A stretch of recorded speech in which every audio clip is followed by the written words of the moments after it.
നമസ്കാരം. തിളച്ചുരുകിയ മാഗ്മ ദ്രവരൂപത്തിലോ ബാഷ്പമായോ രണ്ടും ചേർന്നോ വൻതോതിൽ ഗൃഹോപരിതലത്തിലേക്ക് തള്ളുന്ന പർവ്വതങ്ങളെയാണ് അഗ്നിപർവ്വതങ്ങൾ എന്നതുകൊണ്ട് ഉദ്ദേശിക്കുന്നത്. സിനിമയിലൂടെയും അന്താരാഷ്ട്ര വാർത്തകളിലൂടെയും അഗ്നിപർവ്വതങ്ങളെയും അവയുടെ ഭീകരതയും പറ്റി നമുക്ക് അല്പമെങ്കിലും അറിവുള്ളതാണ്. അഗ്നിപർവ്വതത്തിന് ഇംഗ്ലീഷ് ഭാഷയിൽ വോൾക്കാനോ എന്നാണ് പറയുന്നത്.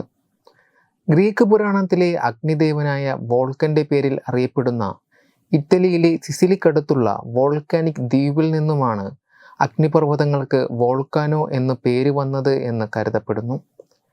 AD 79 ശതകത്തിൽ ഹെർക്കുലേനിയം, പോപ്പോയ് തുടങ്ങിയ നഗരങ്ങളെ ഒന്നാകെ നശിപ്പിച്ചു കളഞ്ഞ വെസൂവിയൻ സ്ഫോടനത്തെക്കുറിച്ചുള്ള വിവരണം റോമൻ ചരിത്രരേഖകളിലുണ്ട്. ചുവപ്പും മഞ്ഞയും ഇടകലർന്ന നിറത്തിൽ തിളച്ചുമറിഞ്ഞ് ഉരുകിയൊലിച്ച ലാവയും ഉയർന്നു പൊങ്ങുന്ന പുകച്ചുരുളുകളുമാണ് അഗ്നിപർവ്വതത്തെക്കുറിച്ച് ആലോചിക്കുമ്പോൾ നമ്മുടെ മനസ്സിലേക്ക് വരുന്നത്.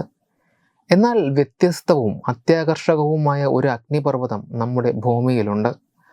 ലാവയിൽ നിന്ന് നീലജ്വാലകൾ ഉയരുന്ന അഗ്നിപർവ്വത സമുച്ചയമാണ് ഇന്തോനേഷ്യയിലെ കാവ ഇജൻ. ആകാശത്തിൻ്റെയും ആഴക്കടലിൻ്റെയും നീലിമയേക്കാൾ അഴകാർന്ന നിറമാണ് രാവിരുട്ടിൽ ഇജനിലെ ഈ ജ്വാലകൾക്ക്. ഇന്തോനേഷ്യയിലെത്തുന്ന വിനോദസഞ്ചാരികളിൽ സാഹസിക യാത്രയിൽ തൽപരരായവരുടെ പ്രിയപ്പെട്ട ഇടം കൂടിയാണ് ഇജൻ. നീലജ്വാലകൾ മാത്രമല്ല, അഗ്നിപർവ്വത സമുച്ചയത്തിന് സമീപത്തുള്ള ഹരിതനീല നിറമാർന്ന ഗർത്തത്തടാകവും സന്ദർശകരെ ആകർഷിക്കുന്നു. പക്ഷേ ഇജനിലെ ആകർഷകമായ ജ്വാലകളും ജലവും മനുഷ്യൻ്റെ ആരോഗ്യത്തിന് ഹാനികരമാണ്. ജാവയിലാണ് ഇജൻ അഗ്നിപർവ്വത സമുച്ചയം. 20 കിലോമീറ്റർ വിസ്തൃതിയുണ്ട് ഇതിന്. ഈ സമുച്ചയത്തിൻ്റെ ഏറ്റവും ഉയർന്ന മുനമ്പാണ് ഗുനുങ് മെരാപ്പി. അഗ്നിപർവ്വതം എന്നാണ് ഈ പേരിന് അർത്ഥം. 2023 ഇത് യുനെസ്കോ ഗ്ലോബൽ ജിയോ പാർക്ക് പട്ടികയുടെ ഭാഗമായി. ഗുനുങ് മെരാപ്പിയുടെ പടിഞ്ഞാറ് വശത്തായാണ് ഇജൻ അഗ്നിപർവ്വതം. ഈ അഗ്നിപർവ്വതത്തിൻ്റെ ഭാഗമാണ് അമ്ല ഗർത്ത തടാകം. ഈ തടാകത്തിന് ഏകദേശം 1 കിലോമീറ്റർ വിസ്തൃതിയുണ്ട്. ലോകത്തിലെ ഏറ്റവും വലിയ അമ്ലഗർത്ത തടാകമാണിത്. സൾഫറിൻ്റെ സാന്നിധ്യമാണ് ഇജനിലെ നീല ലാവയ്ക്ക് കാരണം.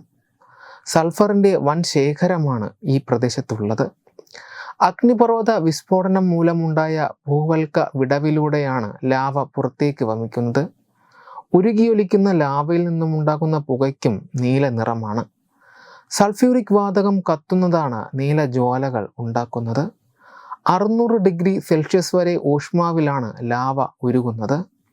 സൾഫ്യൂറിക് വാതകത്തിൻ്റെ ഒരു ഭാഗം ഘനീഭവിച്ച് വീണ്ടും ദ്രവാവസ്ഥയിലെത്തുന്നത് ലാവാജ്വലനം തുടരുന്നതിന് കാരണമാകുന്നു. താഴ്ന്ന പ്രതലത്തിലേക്ക് നീങ്ങുന്നതിനിടെ ജ്വലനം നടക്കുന്നതും മനോഹരമായ കാഴ്ചയൊരുക്കുന്നു. ലാവ താഴേക്ക് ഒഴുകുന്നത് പോലെയാണ് ഇത് അനുഭവമൊരുക്കുന്നത്. വായുവുമായുള്ള സമ്പർക്കം മൂലമുണ്ടാക്കുന്ന ജ്വാലകൾ 16 അടി വരെ ഉയരാറുണ്ട്. ഭൂമിയിലെ ഏറ്റവും വലിയ നീല ലാവാജ്വലന പ്രദേശമാണ് ഇജൻ. എത്യോപ്യയിലെ ഡാലോൽ അഗ്നിപർവ്വതമാണ് നീലജ്വാലകളുള്ള മറ്റൊരു പ്രദേശം. വെബ് ഡെസ്ക് തത്തുമൈ news. Powered by Jyotis. Realizing your dream home. Our ongoing luxury apartments projects are Crown near Karivattam, The Square near UST Global, White Manor near Aattugal Ambalathara, and Evergreens Luxury Villas near Tirumala. Call 90482 55599. Jyotis Building Promoters Private Limited, Thiruvananthapuram.